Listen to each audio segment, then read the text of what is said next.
Good morning, everybody. Good to see you again. So I was just talking with Christine, and I said, the way to learn something is to teach it. And she found out when she was teaching ballet, she was learning more. So I'm supposed to talk about mastery, how to become one with the masters. So I'm learning as I go along here. And I don't think you ever reach the end of the path. It would be very boring if after all of this, they gave you your harp and you sat around playing the harp all day for eternity. It would get very dull. So you're always looking for new things to challenge you, you know. And coming to Earth has definitely been a challenge for most of us. So talking about mastery, we should probably talk about what is a master. What does that mean to be a master? And this does not mean master over someone, like master-slave relationship. Although some people who are in the Indian path, they say your master or your guru is like your guide, and you should do whatever they tell you to do, even if it's jump off a cliff. And yeah, I would sort of disagree with that. First of all, there are very few truly enlightened masters left these days, and the ones that I met never told me what to do. That the real guidance comes from inside, you know. And because the essence of mastery is really to learn to get the guidance within yourself, not to be obedient to somebody else, you know. And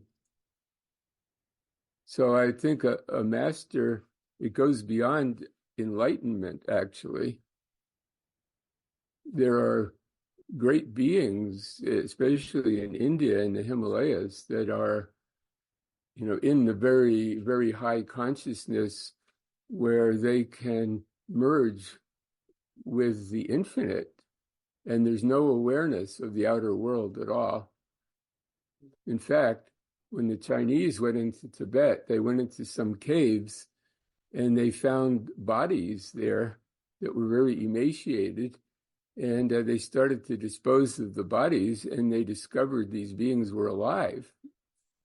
They put them in a tub of warm water, and they gradually come to life. And these were yogis that had gone so far out of the normal consciousness that they were not aware of the physical world at all. And, you know, that may be one form of mastery, but it's a form of experienced mental enlightenment, that they were not capable of being in the world. Like if you said, your job is to go back in the world and raise a family, get a job and raise a family, they'd be completely at a loss how to do that.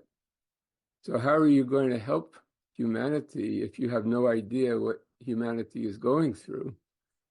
You know? I mean, there's some of these very great yogis in India, like Ramana Maharshi, who seemed to really be in that oneness, but still able to talk to people.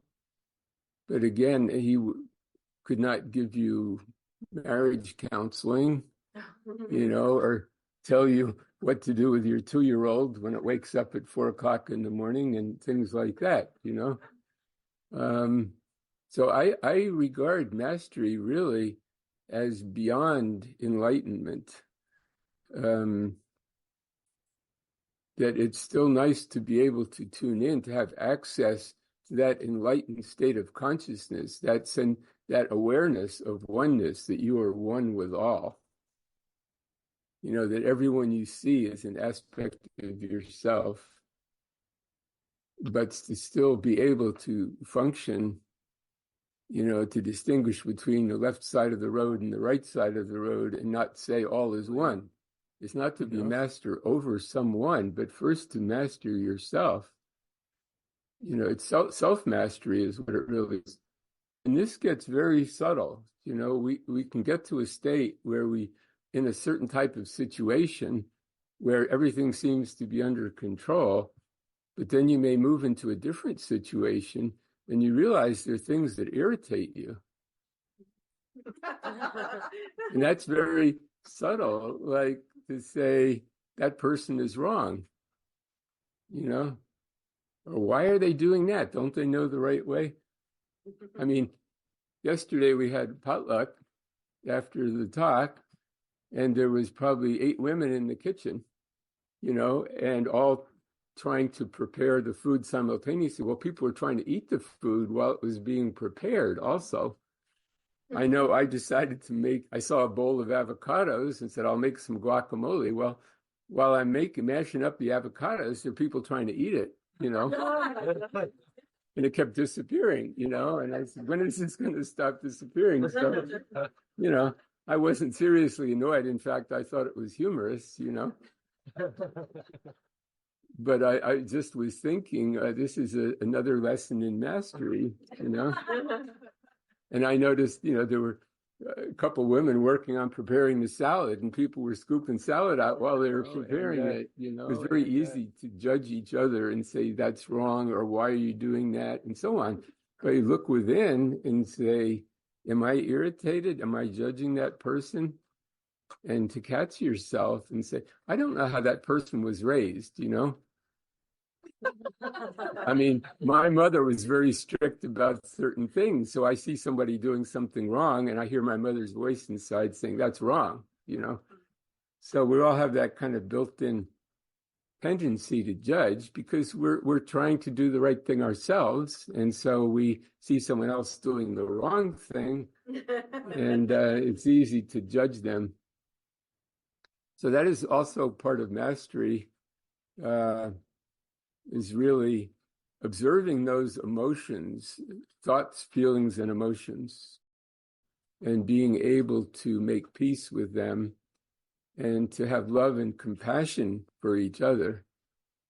And that doesn't mean you shouldn't say, maybe that wasn't the best way to do something, but at least there's no emotional sense of blame.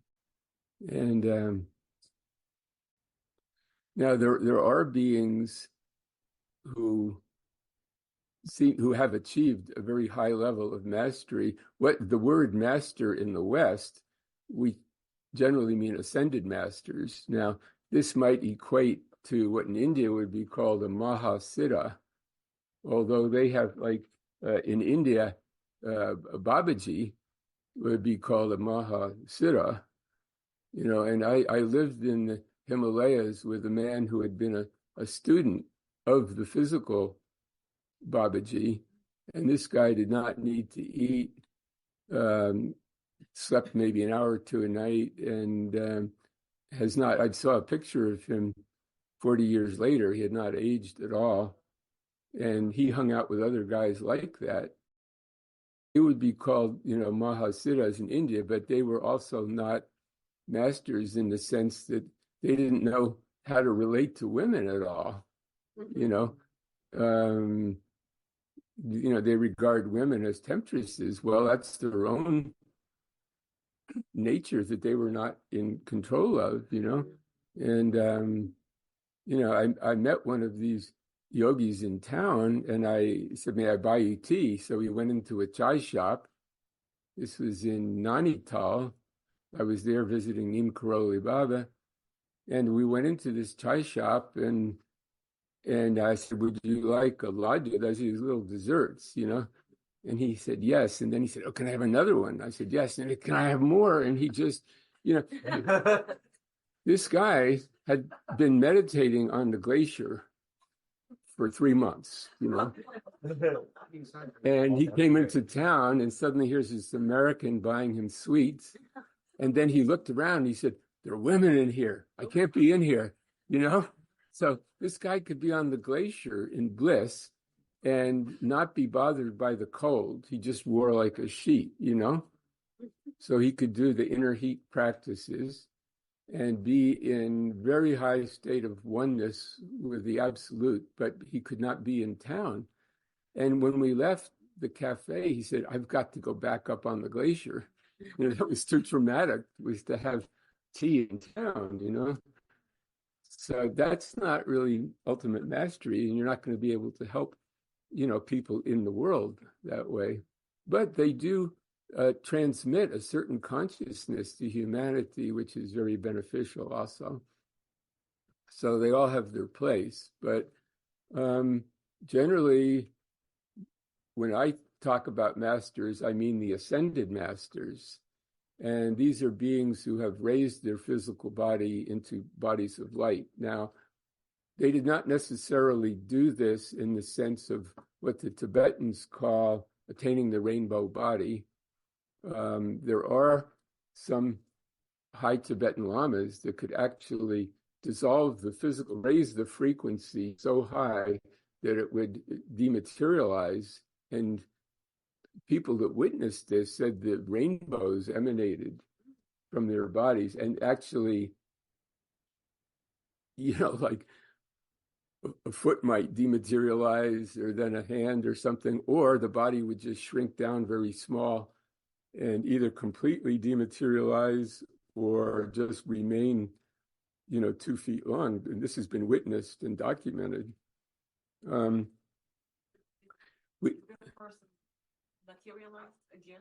Well, some of these beings, ascended master can materialize and dematerialize. Now, but generally, once they achieve that, they don't keep coming in. Although I know someone witnessed Babaji, who's now an ascended master. He's not living in a cave in the Himalayas in a physical body, but he can appear physically to people. And I know someone, or I talked to someone, had a friend where Babaji visited him in a hospital room, looking just like he did in the pictures. Just, he's kind of naked from the waist up.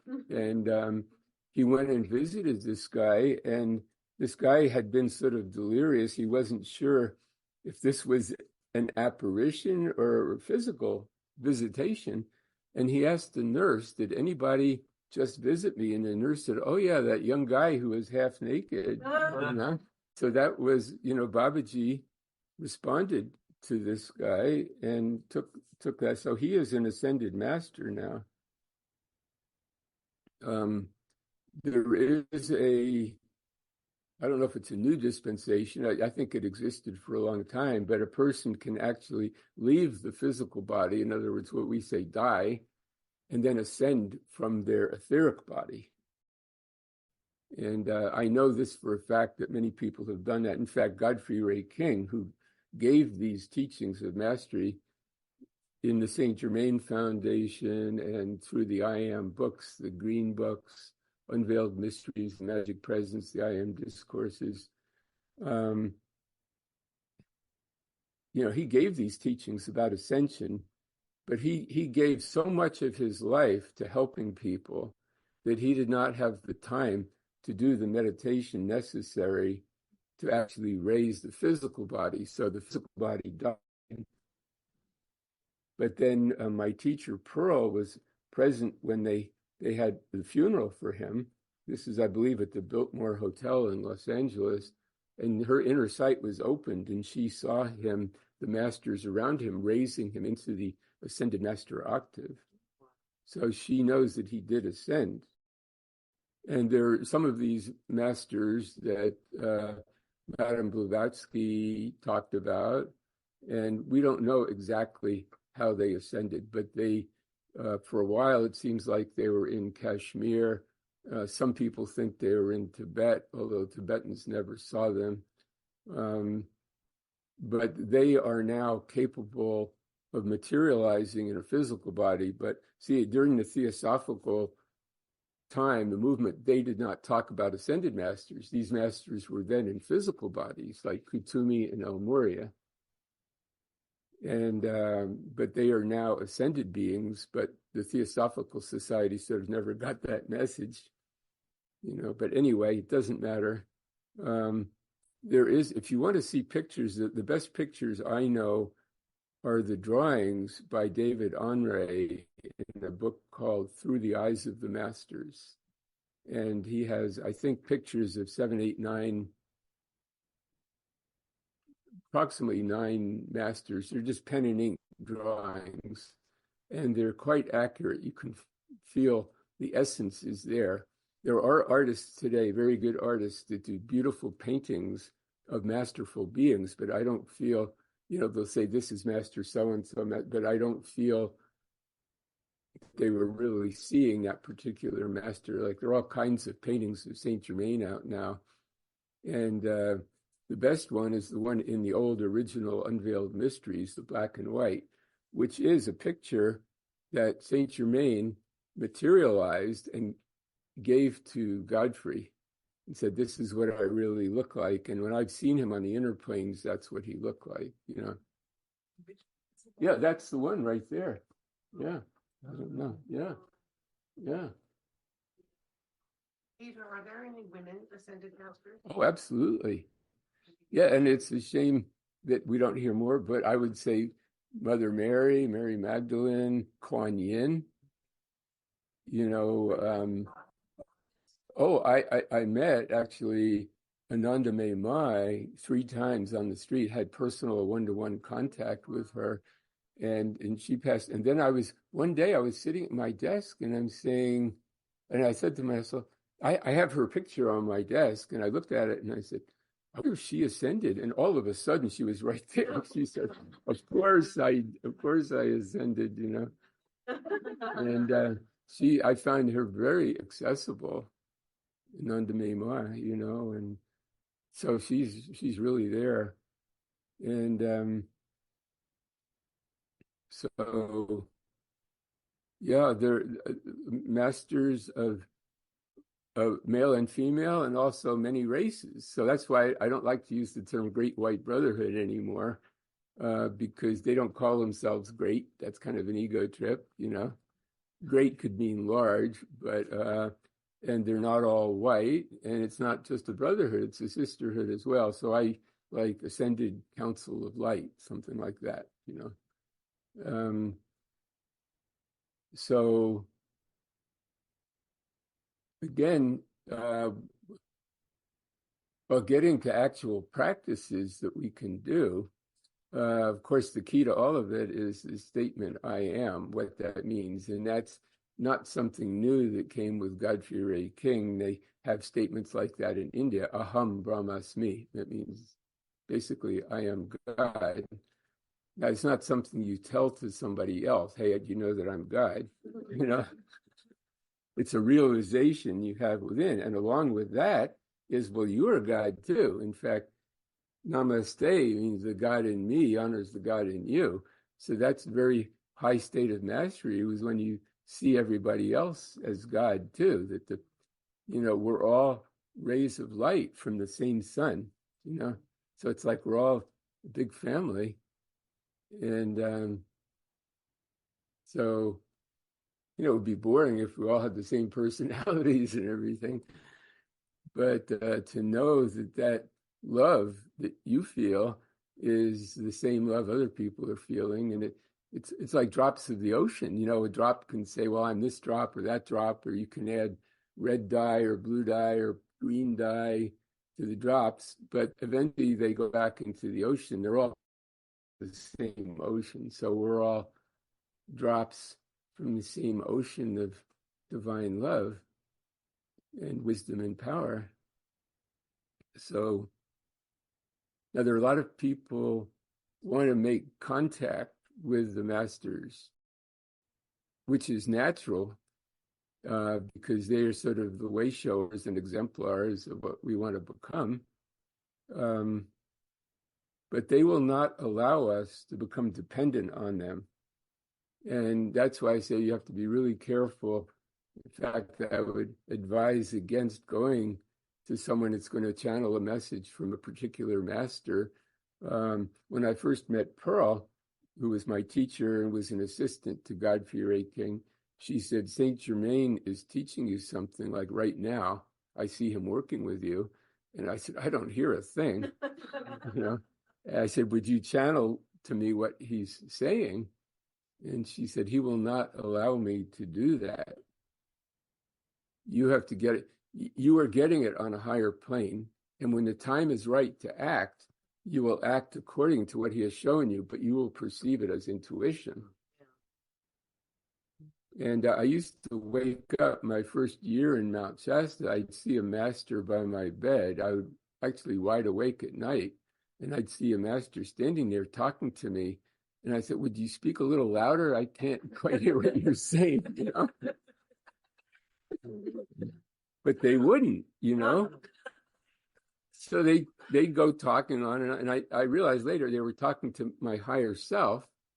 And I'd wake up in the morning. I really usually could not remember what they had told me, but I know my higher self did get it.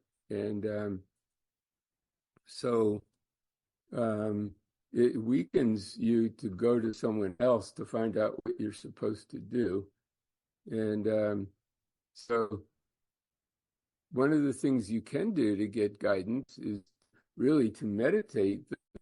The meditation Saint Germain gives in Unveiled Mysteries in the first chapter is meditate on like a sun in the center of your chest. And you know that your body is not really physical, it's mostly empty space. And what is not empty space is just energy, vibration, and thought. So there's no such thing as something truly solid. So when you invoke that light in the center of your being, it's penetrating every aspect of your being. And you just strengthen that light throughout your body, into the room, out into the world. And that's doing tremendous good for the world. So you keep strengthening that. And that's what Christine said yesterday, the threefold flame, or in India, they call the Jyoti. That's where God is anchored in your body. And it's that pulsation of that light that causes your heart to beat. Your heart picks up those signals. So, if you're trying to contact God, God is what's keeping you alive every second. So you don't have to climb a mountain or, go to a certain cathedral or struggle. God hears your every thought and feeling. And, mastery is just when you become more and more aware of that presence within you. And that presence, it says, you can do it your way if you want, the ego's way or the mental way, or you can do it my way. So at every moment, you're sort of given that choice. I thought I was driving straight ahead. I thought I was driving this, but there's something in me that wants to make a left turn here. Okay, well, I'll follow that. And then I feel, well, there's a parking space. I should park there, but I have no idea why. So I park and get out, and then there's someone on the sidewalk says, oh, Peter, I was looking for you, but I didn't know how to get hold of you. So God was guiding them and guiding me so we could meet, It wasn't a voice that, I would have been very nervous. 6 o'clock in the morning, I heard a voice that said at 9:12 and 15 seconds, be at this location on this street. And, I would have been all stressed out all morning thinking, am I going to be there on time? This way, it just happened naturally. So as you move more into mastery, there's more of just this flow where your life seems to flow in a natural way. And if something starts getting really too hard, like you're planning a trip and it doesn't work out, and you keep having one obstacle after another, maybe that's God showing you this isn't meant to be, that there's something else you're supposed to do. Because you can ask God to remove all obstacles, and if God increases the obstacles, God maybe is trying to tell you something, Mm-hmm. So gradually you become more one and one. You become more one with that inner presence, and it guides you in everything. And then, of course, if you do that meditation where you're observing your mind and your feelings all the time, that helps tremendously. So that's a part of what they call vipassana. The first part of vipassana is just observing your breath. That's like a mantra. It slows your mind down. So you're just feeling the breath rise and fall of your chest. And then you think, oh, I just had an idea. I heard the sound of a car. Well, that was a thought. Let it go. Come back to the breath. Oh, I just had a pain in my knee. Okay, that was a thought. Back to the breath. What am I going to, is there food in the fridge for dinner tonight? Oh, that's the thought. Let it go. And back to the breath. And gradually, the thoughts will come slower and slower. And then you're in that space between the thoughts where there's no mind. And then you can ask yourself, who is observing this? Who is observing my mind? Well, that's your higher mind. That's the master mind. So more and more, you're able to stay in that master mind. And that's your development of your own mastery, where you're aware of yourself at all times. You're aware of what the human mind, the human ego are thinking. Don't think you get rid of the ego totally, because it's a vehicle. You just want to purify the ego. All the selfishness, greed, fear, doubt, those things you get rid of. It's just like driving a car. It's nice to have a car that functions well with a clean windshield, but the car gets you around. So you need an ego to kind of function in the world, but it can be purified. It becomes purified, and you don't get your direction from the ego. You get that from the I am presence, the higher mind. So it's constant. So what you're mastering really is your mind and your ego. And you can be sure life will give you plenty of opportunity to work on that.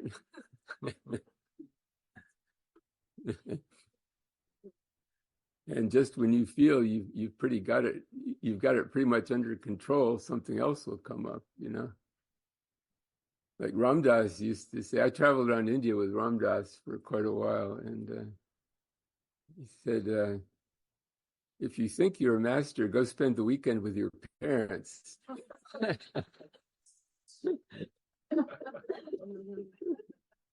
You got plenty to work on. So another thing you can do is affirm, I am one with the master. Which master you want to feel more of? Like, I would like to feel more compassion. So I am one with Kuan Yin. And just feel, I am the presence of Kuan Yin. How is she feeling? What is it like to be Kuan Yin? So I am that. I am that compassion. And you feel it after a while. That's very beautiful. You don't need a message from her. She doesn't want to give you a message, and she might say, well done, or something like that. But, and of course, there's Saint Germain and all the other masters. There's some of the masters of the seven rays that I just never seem to experience. And it's a little frustrating. I see their picture, and, I have a little hint about their work, but I can't say they come and talk to me. I know Master Hilarion. He's kind of the master scientist, and he helps out with technology. When I have a problem with my computer, I ask him for help, but he doesn't reprogram my computer. He doesn't say, enter this code or that code or anything. I sit there, I say, I'm waiting. Come on, how do I deal with this? But I know, just thinking his name, I know he's helping me on some other level, but it doesn't always come through as the tangible help that I would like. But that's making me develop that aspect of myself, so. Does somebody have a question? We probably have 7 higher selves on different frequencies. So ultimately, the I am presence would be that ball of light at the top, emanating the rainbow colors. But that presence is really not really aware so much of the human stuff. It's in a state of absolute bliss and oneness with all creation. And then as you come down a notch, you can see there is a faint form there. Face when I saw my own I am presence, it was just the face and the upper part of the body, and so I would call that maybe the Christ self. But these other selves do observe the human, see what you're going through. So as you start tuning in, just call it the higher self, not I'm going to level 3 of my fourth subtle body. It's just there is something within you that observes the mind, that observes your emotions, and you can call it your higher self or your etheric body. The name doesn't really matter. Pearl said Saint Germain had told her that he was determined that humanity would get the truth of the I am teachings, so he would not have to incarnate again. So he could have done that, And I believe that there are very high beings in Tibet and India who have reincarnated. There are beings they call tulkus, who they were maybe not what we'd call ascended masters, but they were liberated, very high level of mastery, and they incarnate over. In fact, the Dalai Lama, I really believe he was the reincarnation of the 13th Dalai Lama. And I don't know how far back that goes, but I feel he's definitely a liberated being, and he's here to serve as the focus of Chenrezig, who's the Lord of Compassion. Whether he actually is Chenrezig, I don't know. These beings are vast. Some of these beings, like the being Chenrezig, the embodiment of compassion, they work through many, many people, including us. When you say, I want to be more compassionate, it may come from that being.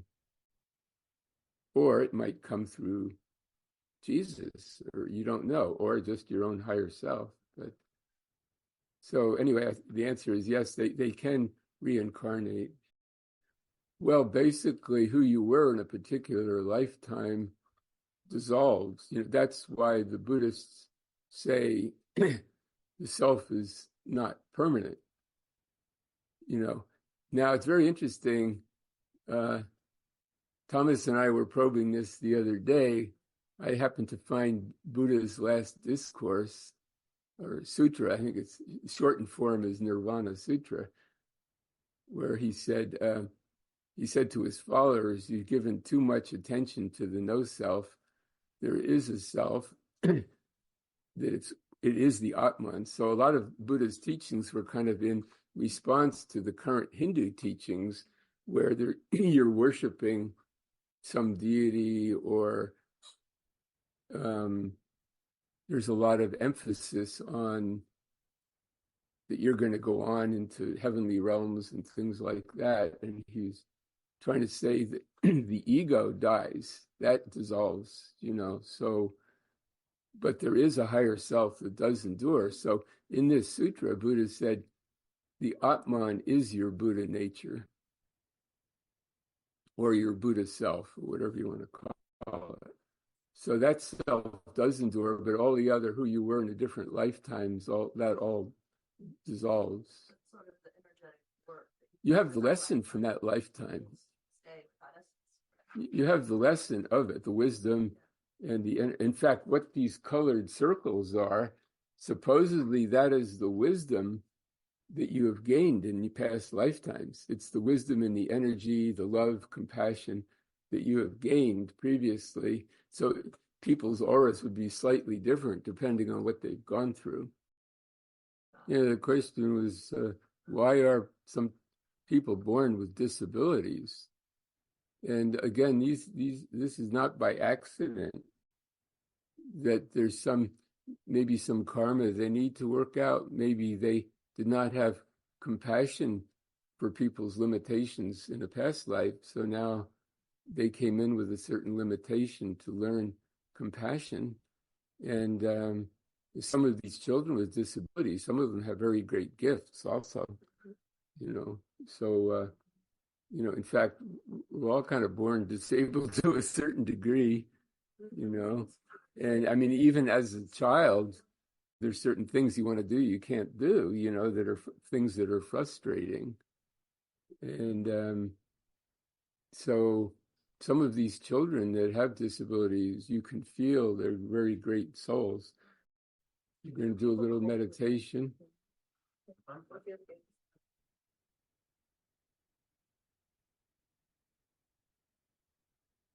So you get comfortable, try to make sure the spine is straight. You don't want to be slumped over.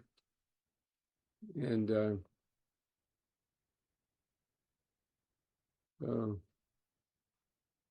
it's good if you put the tip of the tongue against the roof of the mouth. That completes the bioelectric circuit there.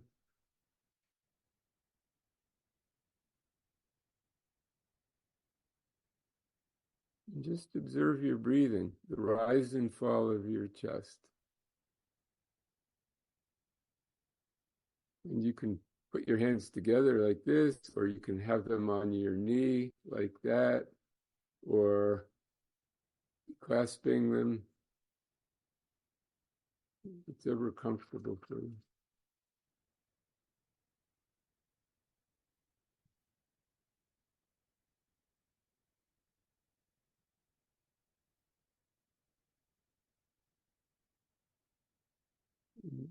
You don't need to close your eyes, but you can close them a little bit or all the way.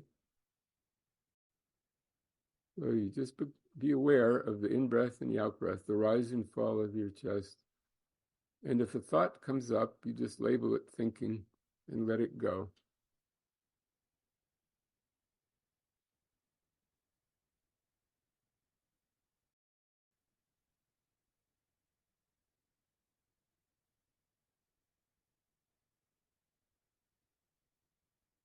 Do I have any emotions or feelings? Just observe them and let them go.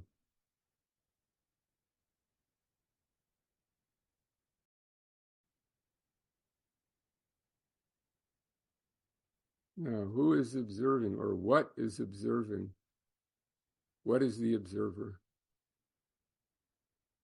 That is your I am presence, which is above you, that being of great light.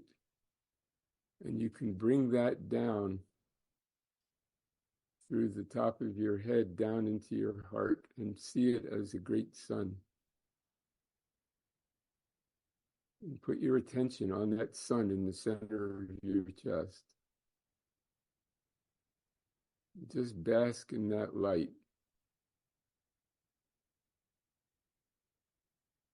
You can feel, I am the living light of God radiating out to humanity.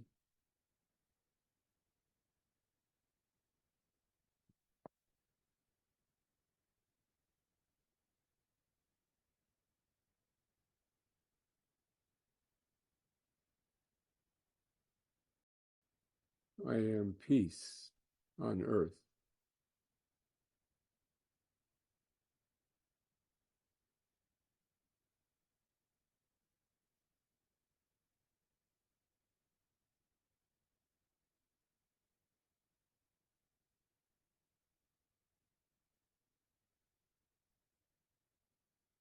I am the healing presence of God, going forth to heal wherever healing is needed.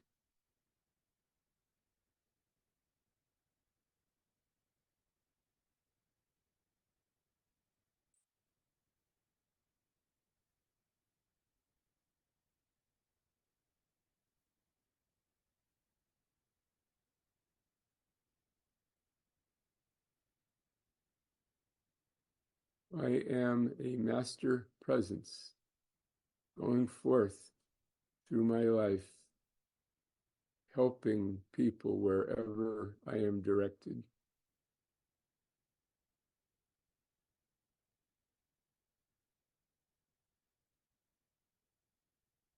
I am, I am, I know that I am.